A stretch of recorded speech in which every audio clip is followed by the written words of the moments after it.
Good morning, class. Today we want to continue with what we have been discussing for the last five lessons. That is surface area and volume of prisms. And we just want to look at further examples on the same by using other concepts like Pythagoras Theorem. These are now problems that will include other units that we have learned earlier, and we apply them now to calculate the surface area, volume, and capacity of prisms or three-dimensional figures. Welcome, and let's start. So if you look at the example I've given on the board, this is a triangular prism, and this particular prism is we call it a right prism because if you look at the edge, the surfaces A, D, E, and B, C, F, they are right angle triangles, and from its net, angle D is 90 degrees and angle C is 90 degrees. And therefore, if that is the case, from this prism, plane ADE is similar to plane BCF, and because triangle ADE is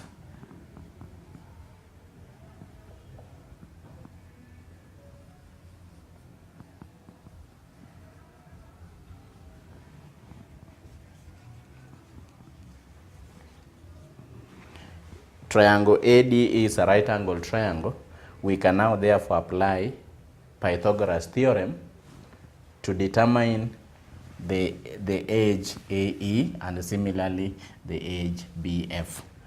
Why? Because we know edge AD, and we also know edge DE, and therefore by use of Pythagoras Theorem we know that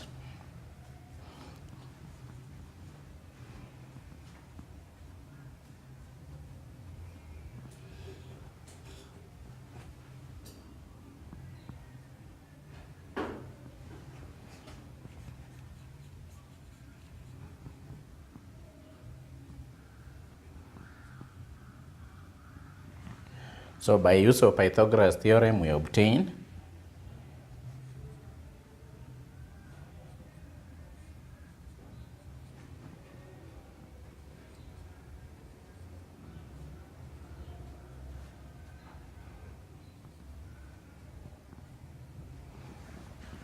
A squared, which is the hypotenuse of the triangle, is equal to AD squared plus DE squared.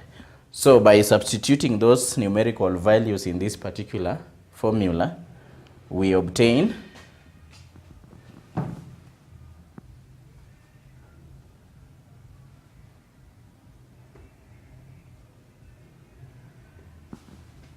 AD is 8 meters and DE is 6 meters. So we square the two. We obtain, by use of your calculators, if you square 8 you get 64, you square 6 you get 36. So when you add the two, 64 plus 36 is 100.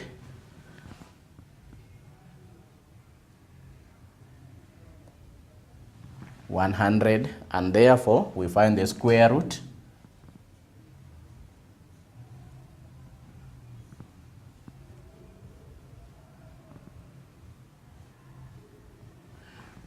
Squared, and the square root of 100 by use of our calculators, you get AE as 10 meters. You take the positive square root because these are lengths we are talking about. So you don't take the negative square root because we don't have a negative length. So once you have gotten AE as 10 meters, Now we are able now to work out the surface area of this particular prism because we now know all the dimensions. And look at our net. If you look at our net, AE, this is AE and this is AE, but because AE is 10 meters, now we can write this one as 10 meters. AB is 10 meters. AE is 10 meters. DE is 6 meters. AD is 8 meters. Similarly, this side, BF is equal to AE.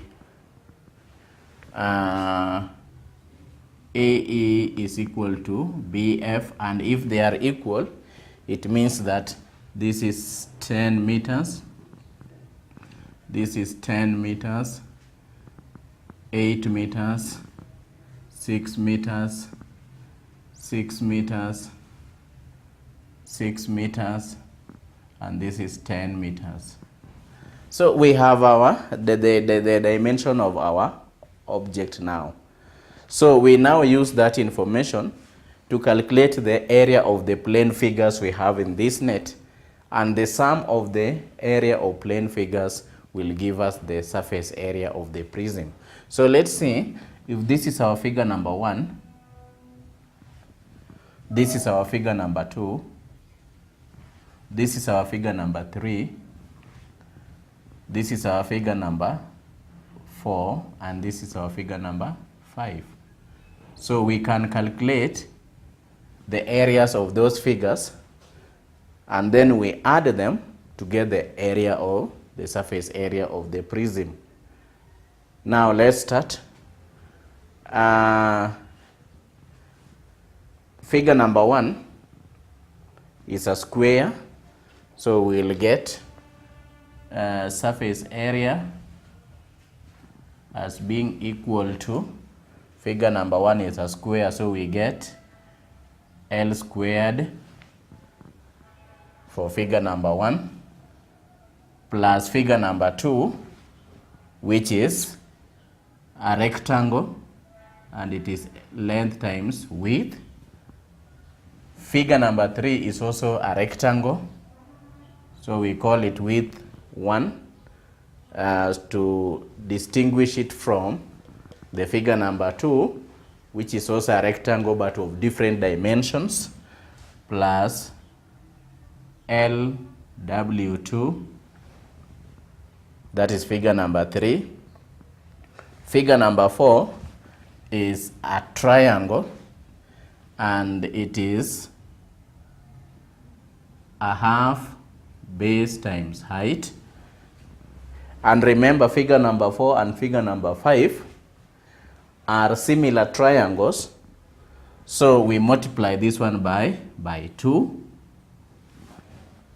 We multiply by 2, and when we multiply by 2, when we multiply 2 by a half, we get 1, because it is a half times 2.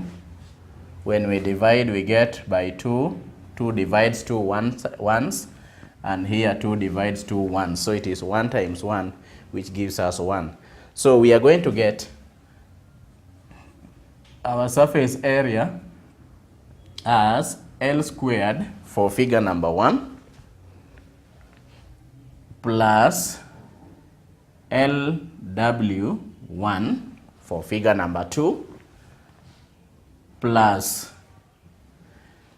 LW2 for figure number 3 plus BH for both figure number 4 and number 5 when you multiply the two, when you add the two, sorry.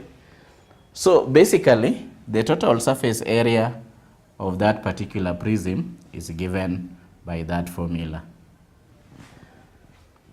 Total surface area of the prism is L squared plus LW1 LW2, and then BH. So because we know the numerical values, we can now substitute the numerical values and we easily compute the surface area of that particular prism. So let's do the computation and see. So our surface area now will be L is 10, so it is 10 squared plus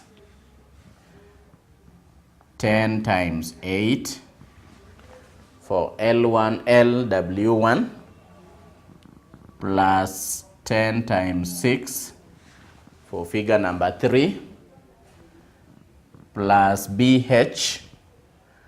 Our base is 8, our height is 6. So it is 8 times 6. All these ones, you work them in their own bracket, then you add.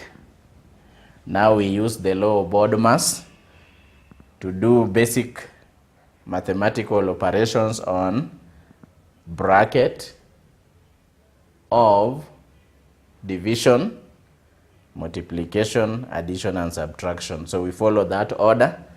So we get our surface area as 100, because 10 squared is 100,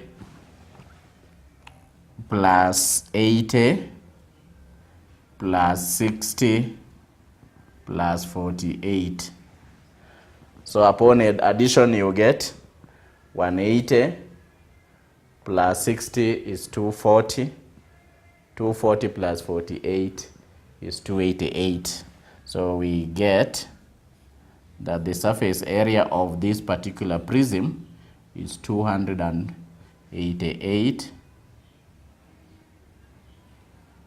meters square. And we have applied Pythagoras theorem successfully to calculate the surface area of a prism. Let's look at another example on the same. So by use of Pythagoras theorem, we can still apply the same procedure as we did in example 1 to determine edge AE. Because if you look at triangle ADE and triangle BCF, they are similar, and also they are right angled triangles. So we use the same information as we have applied in example 1 to compute the value, the length of AE, and if we get the length of AE, is as good as finding length BF. And if you look at length BF and length AE, they are also here when we open the net. So let's start by use of Pythagoras relationship to determine edge AE. So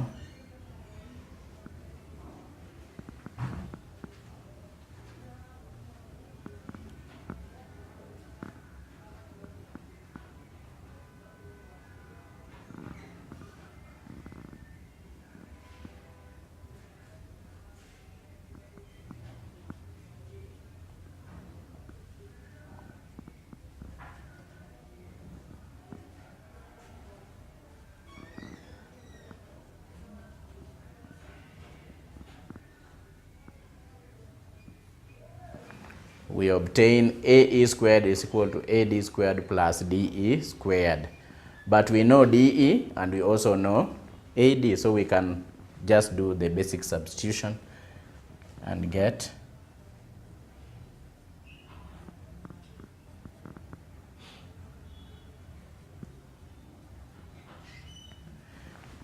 five squared plus 12 squared. 5 squared is 25.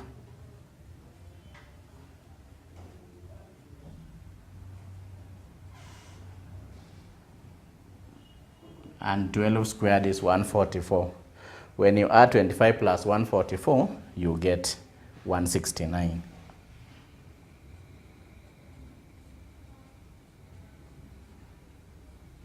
Then we find the square root of both sides. When you find the square root, you will get AE as 13 meters. So we have obtained AE as 13 meters, and therefore we can come to our net. This is now 13 meters. This is also 13 meters. And this is 15, so we can now substitute and get here as 13 meters. This is 13 meters because the edges of the net must fit together. So if this is 13, this must be 13. So this is 13 meters.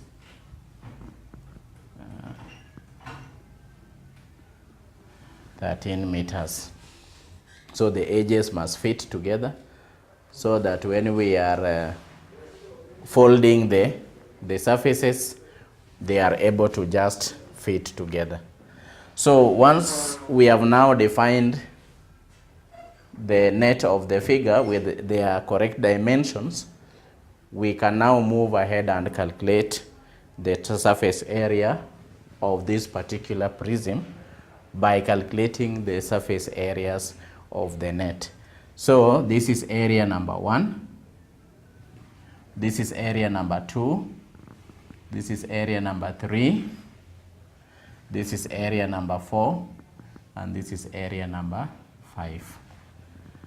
So when we compute those areas, when we compute these areas, we will now be able to add them and get the area of the total surface area of the net, of the prism I mean. So let's proceed.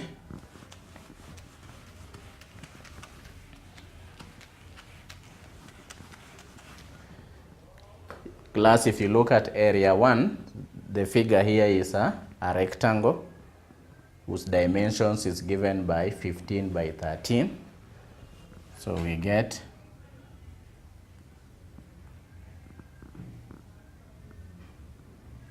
length times width for area number 1.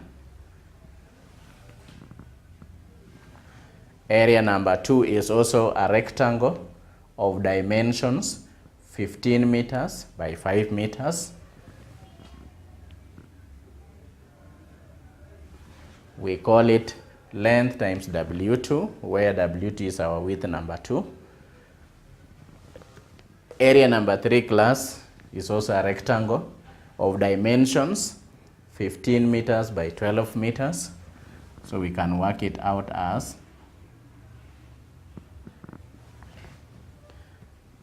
area number 4 is a right angle triangle, and area 4 and area 5 are area of two similar triangles. So we get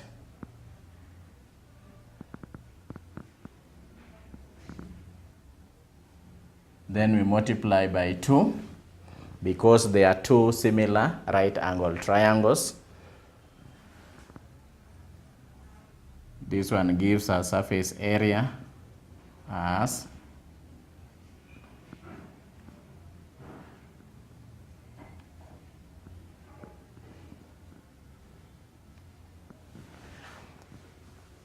length times width 1, length times plus length times width 2, plus length times width 3, plus base times height. And in this triangle, our base is 5, height is 12. So we now do the numerical substitution in this particular formula and obtain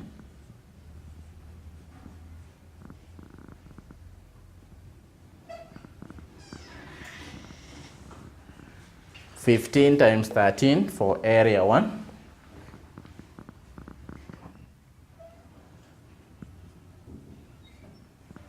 for area 2,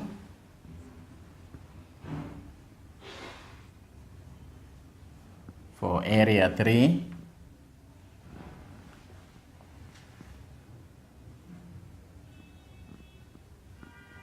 for area 4 and 5.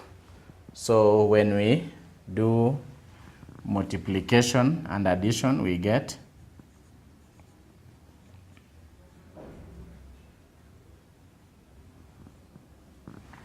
195 plus 75 plus 180 plus 60. So upon addition, 195 plus 75 is 270. 270 plus 240 is 510.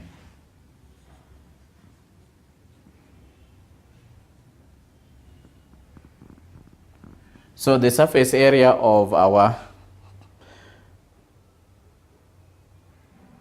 triangular base prism is 510 meters square from the calculation of the total area of the surfaces of that particular prism. So class, we want now to look at, we want to deviate from surface area and now go to volume and capacity. Now, when we talk about volume and capacity, these are two related terms, only that the field they are used, the way they are used, is the one that brings in the difference.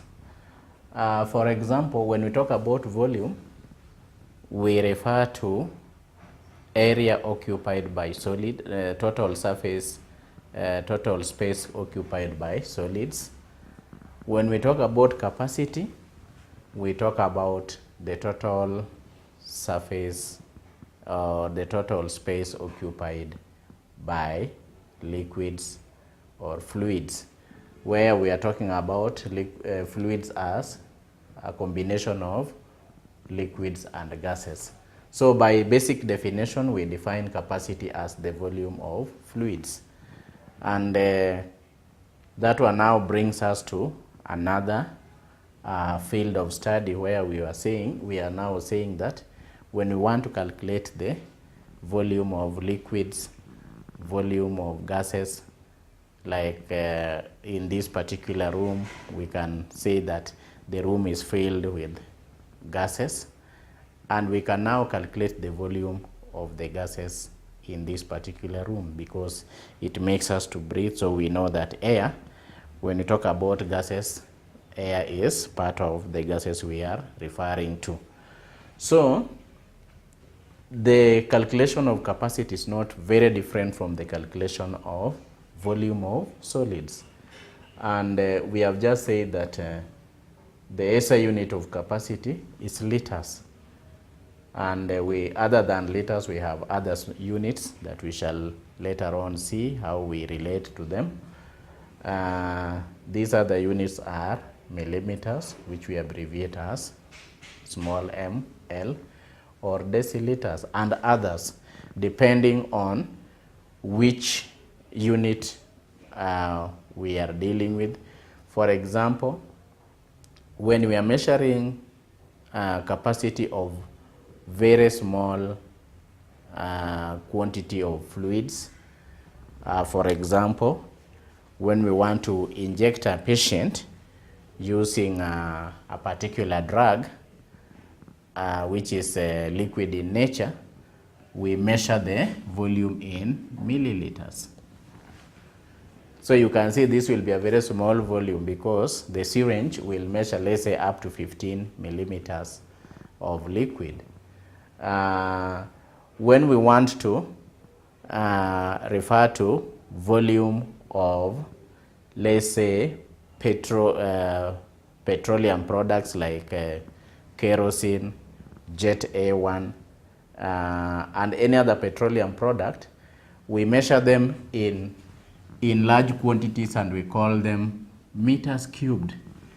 Like now we shall refer to amount of fuel stored in an oil refinery in terms of meters cubed, because there we have large quantities of liquids that we want to measure. So the units of measure will depend on the quantity you are referring to. For example, I've said in medicine, when you want to inject a patient using a liquid drug, you measure that liquid in milliliters.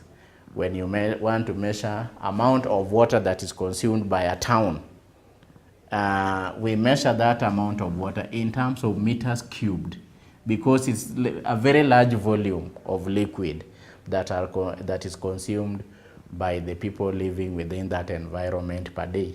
So you cannot talk about milliliters. There you will talk about meters cubed. If you want to talk about, let's say, amount of water stored in a container in a house, let's say a small tank or a water closet, you talk about liters. So the unit of measurement of capacity will depend on the quantity of the fluid we are measuring. If we are measuring very large fluids, we measure in meters cubed. Very small fluids, milliliters or deciliters. And medium size, which is our SI unit, you measure in liters. So we convert volume, the solid volume, into capacity. And we have said that for our solid volume, we measure volume in centimeters cubed. And to convert it into liters, we just give a relationship. So the most basic relationship that we have in the conversion of volume is that 1,000 centimeters cubed is equal to 1 liter. And therefore, if that is the case, we can now use that relationship to calculate the volume of fluids of any other object that we have calculated its volume. Yesterday, we calculated the volume of solid objects. And today here we have an example of a composite solid object, which we can find is now its capacity. So in our example 1, we have said, calculate the capacity of the composite figure below. And if you look at this figure, the lower part is made of a hemisphere, what we call a semi-sphere. So the lower part is a hemisphere.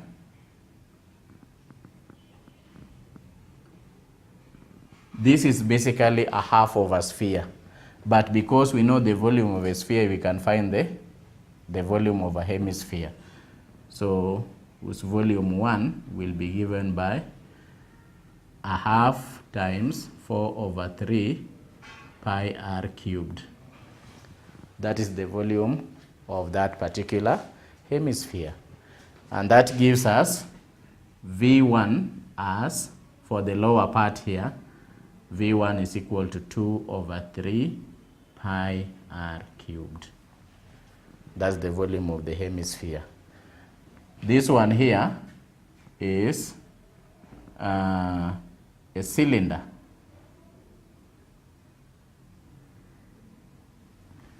The second part is a cylinder. So the first part is a hemisphere. The second part is a cylinder. And we say that the volume of a cylinder is given by, our V2 will be given by pi r squared h. That is how we work it out. Then the third part is a cone.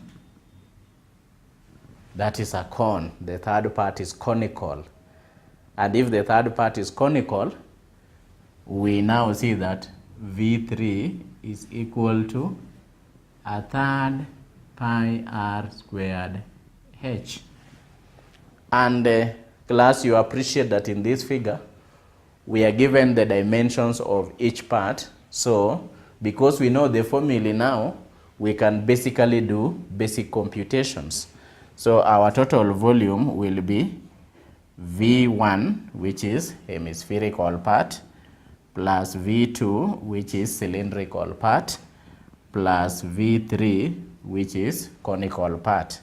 And that gives you 2/3 pi r cubed plus pi r squared h plus a third pi r squared h as our volume for that particular figure. So we can basically, once we do the basic substitutions in this particular formula, we compute, and that will be the volume of the composite figure. Let's do the basic substitution and see what we obtain.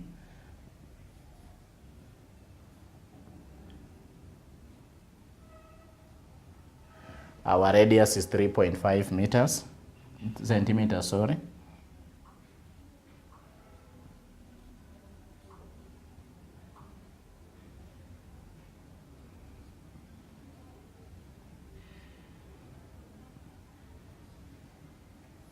That's the first part. The second part,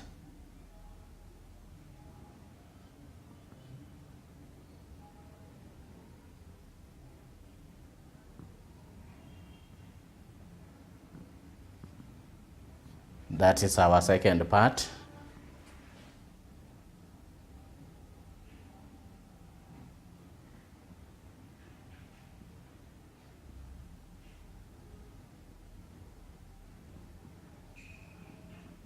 And that is our third part.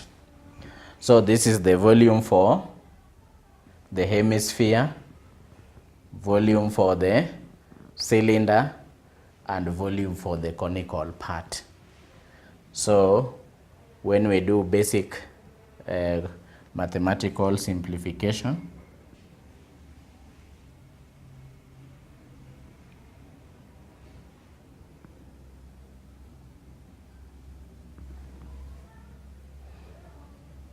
when you work it out,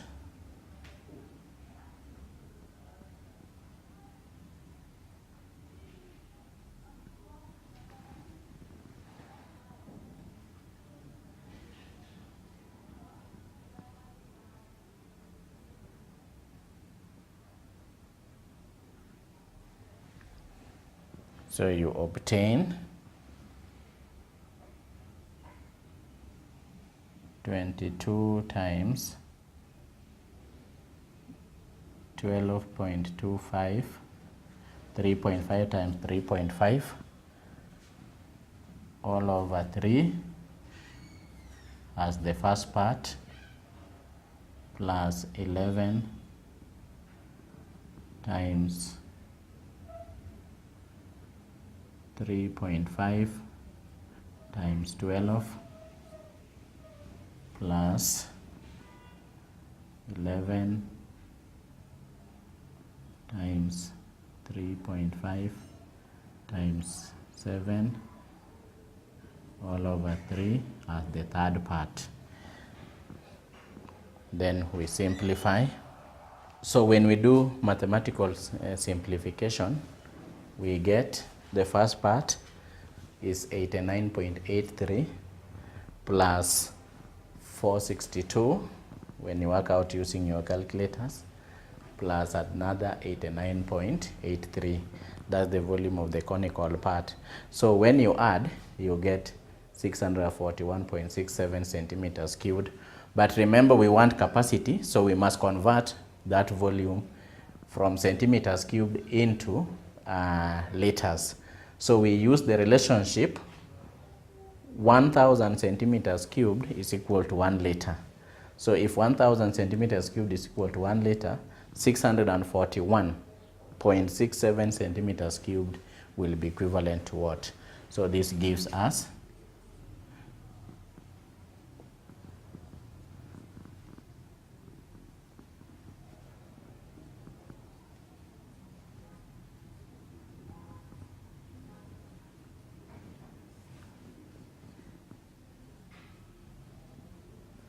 so we divide centimeters cubed and centimeters cubed will divide. Then we have 641 divided by 1,000, and this gives us 0.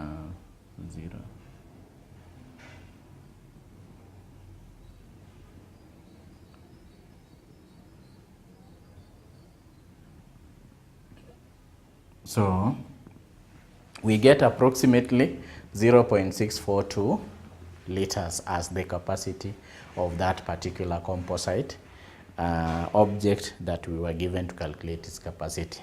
So basically, class, you can see that we are now able to convert what we have as volume of solids to volume of fluids. And we remember we have said fluids is basically a combination of liquids and gases. A small exercise which we can now use to convert volume into capacity. So we use our relationship 1000 centimeters cubed is equal to 1 liter.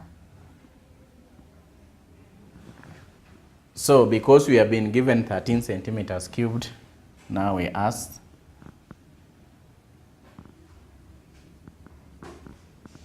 so we cross multiply .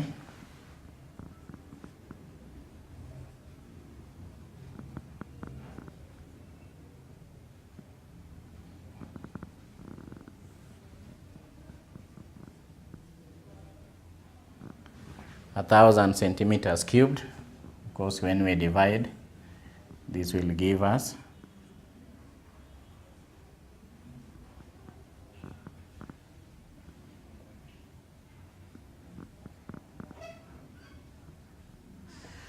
so 13 centimeters cubed is equivalent to 0.013 liters.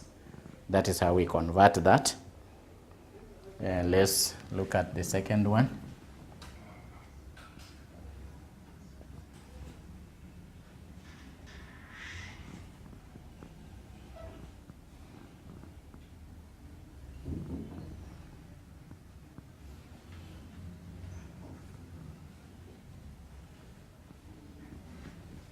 We carry out the same procedure as in question number 1.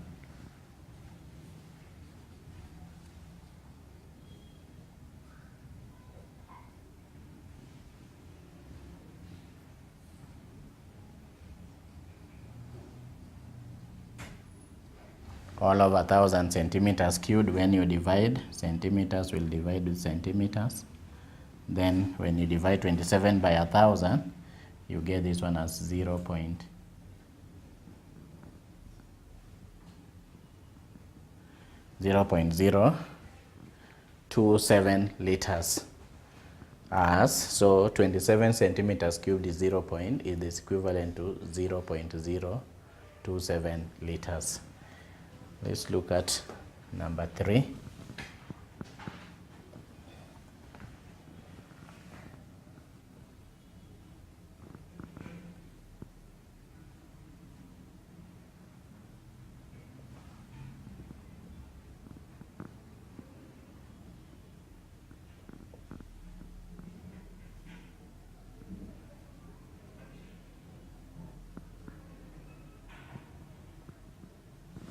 So you get 72 centimeters cubed times 1 liter divided by 1000 centimeters cubed. So when you follow the same basic divisional and multiplicational procedures, you obtain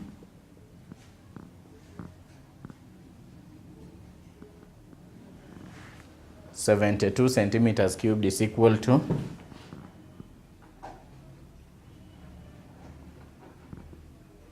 you get 0.072 liters. Then finally, we have 8,400 centimeters cubed.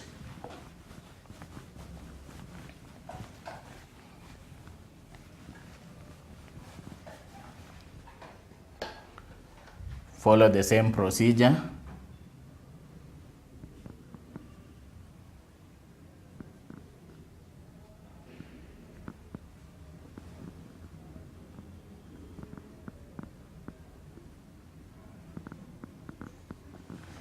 So we do the same multiplicative and divisive procedures to obtain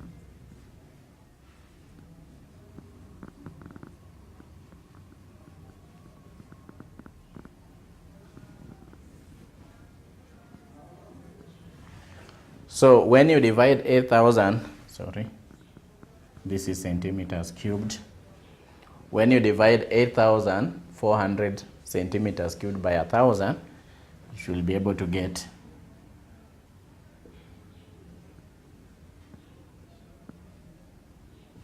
you get 8.4 liters, and therefore you make a conclusion by saying that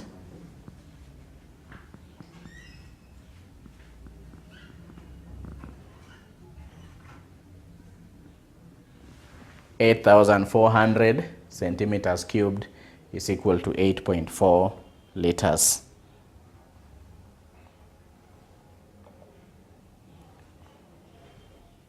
Let's look at other exercise 2.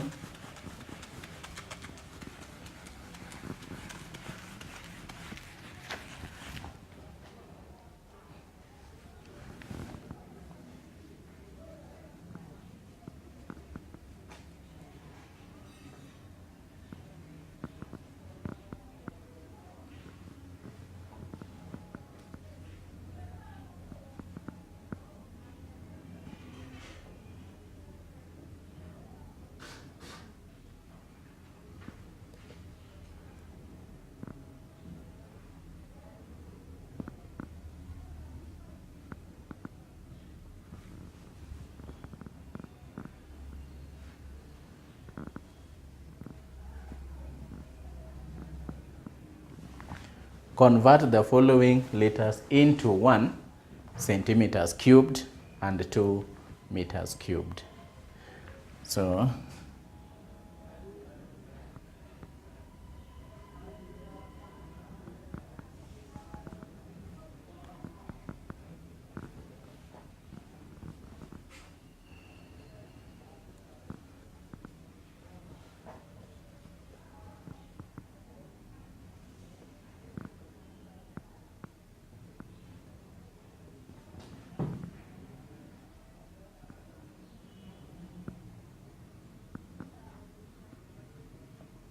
So the first part, we convert them into centimeters cubed. So we use our relationship.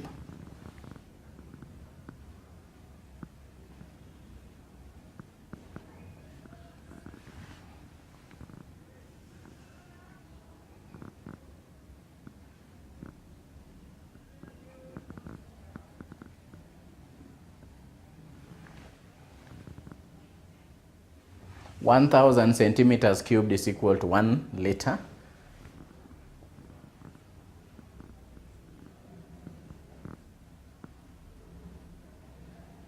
So how many centimeters cubed will make 2.4 liters?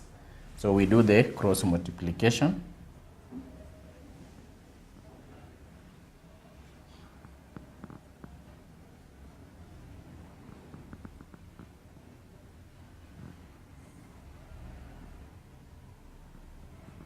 So a liter and a liter will divide. So we remain with 2.4 times 1,000 centimeters cubed, and this will give you 2,400 centimeters cubed. That is the first part of the equation, that we are now converting liters into centimeters cubed. So part 2,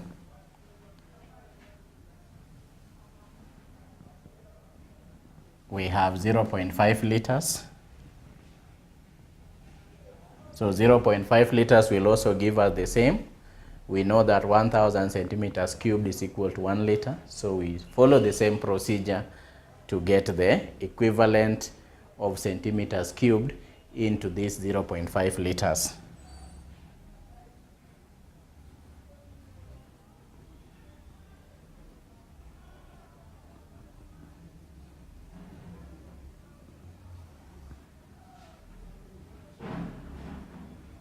So 0.5 liters times 1,000 centimeters cubed divided by 1 liter, and of course a liter and a liter divides. We remain with 1,000 times 0.5, you get 500 centimeters cubed. So 0.5 liters is the same as 3,500 centimeters cubed. We go to part 3 of the equation and we use the same procedure, class, and obtain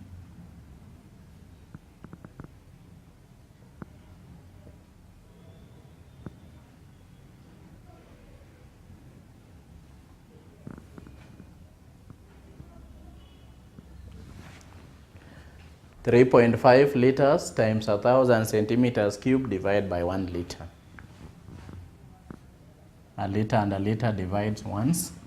So we remain with 3.5 times 1,000 centimeters cubed, and this will give us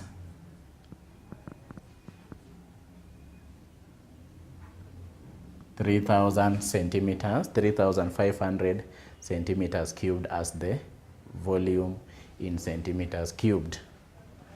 Finally,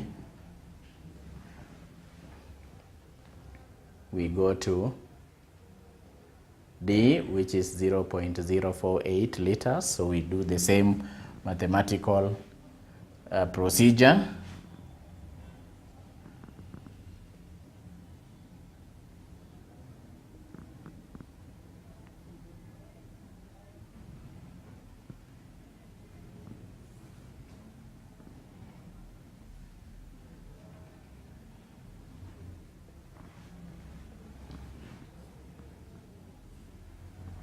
We remain with 0.048 times 1,000 centimeters cubed, and this gives us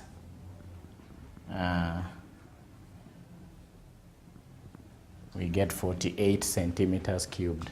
So you can now see we can now convert back liters into centimeters cubed, and we can also convert centimeters cubed into liters. Now, part 2 of the equation, we have been asked to convert this particular capacity, first of all into centimeters cubed and then into meters cubed. Now, we had said in year 8 that to convert into meters cubed, we can have a unit cube whose dimensions are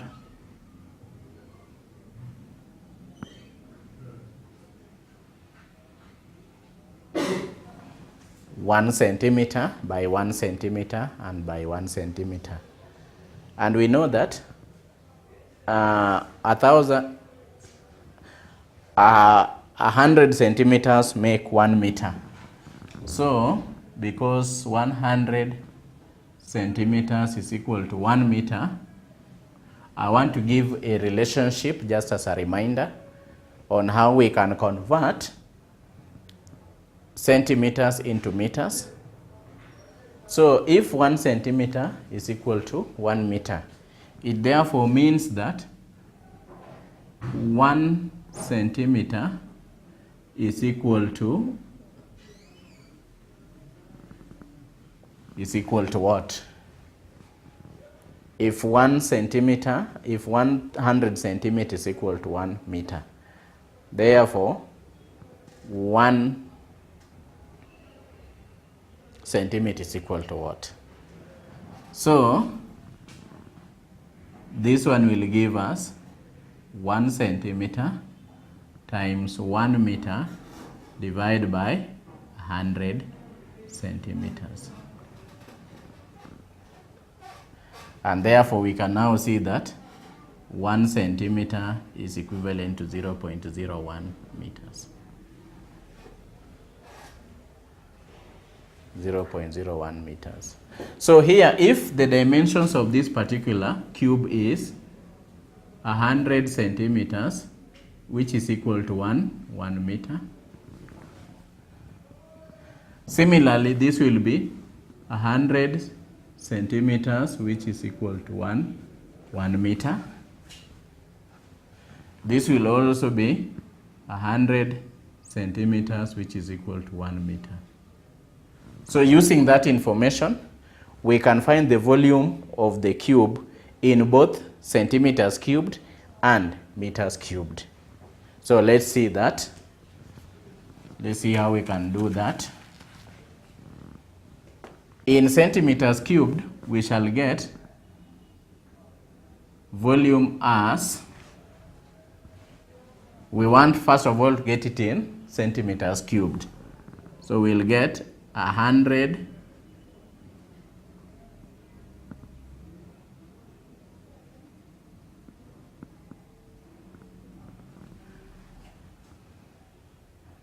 and this will be the same as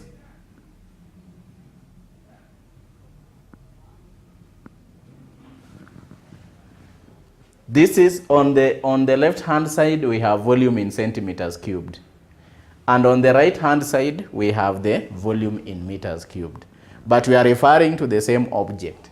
So therefore, if that is the case, we find the volume in centimeters cubed and volume in meters cubed, and then we equate. So we can therefore say that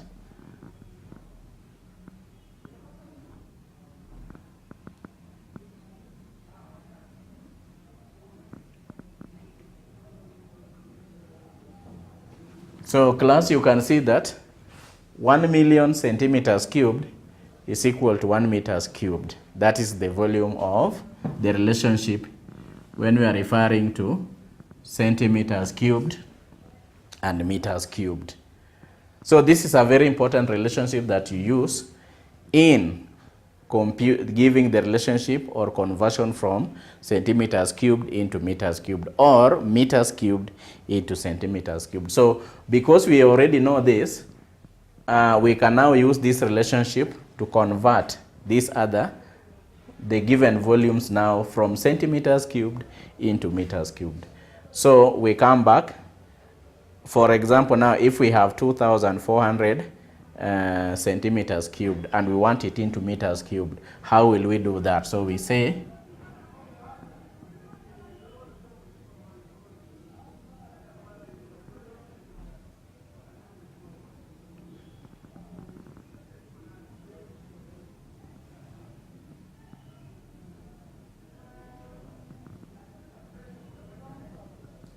so 1 million centimeters cubed is equal to 1 meter cubed, and therefore if we have 2,400 centimeters cubed, how many will be equivalent to that in meters cubed?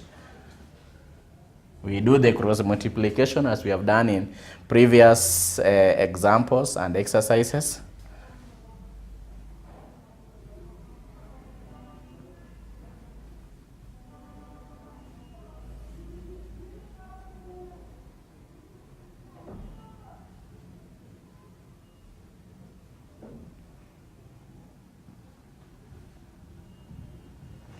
So we get 24 divided by 10,000, and that will give you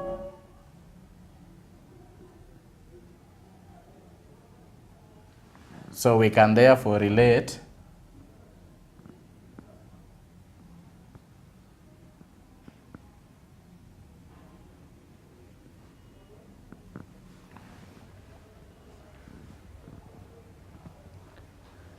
(2,400 centimeters cubed is equal to 0.0024 meters cubed) from the relationship we have defined. And this relationship will really guide us in future topics. Let's move to 500 centimeters cubed.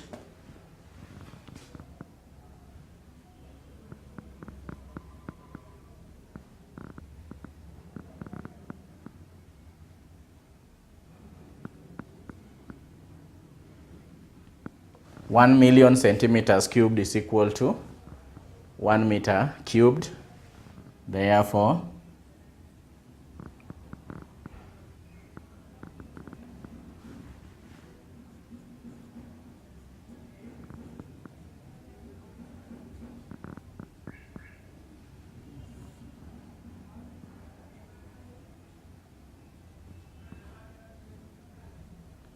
centimeters cubed 1, centimeters cubed 1s, we remain with meters cubed. Upon division,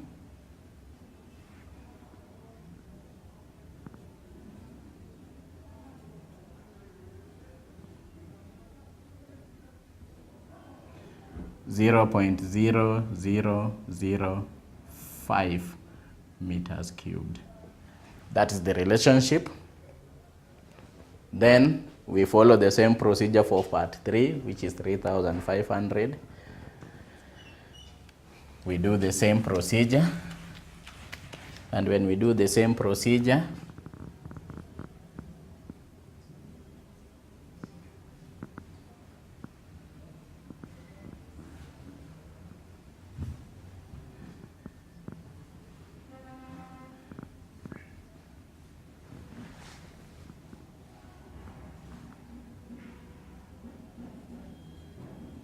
(3,500 centimeters cubed should be equivalent to 0.0035 meters cubed. Then finally, 48 centimeters cubed. 48 centimeters cubed will give us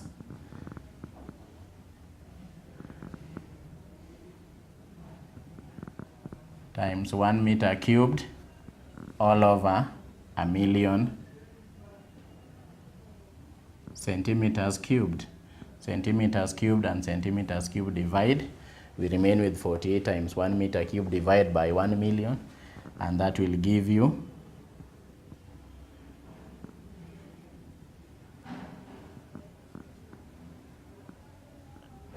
0.000048 meters cubed. And class, that brings us to the end after we have now known how to convert the various and relate the various units of measurement, that is length, area, and volume. We can now be able to do any other problem given different units. So with that, we come to the end of our lesson today. When we meet next time, we start on a new chapter which will define, which is known as algebraic expressions. Thank you so much.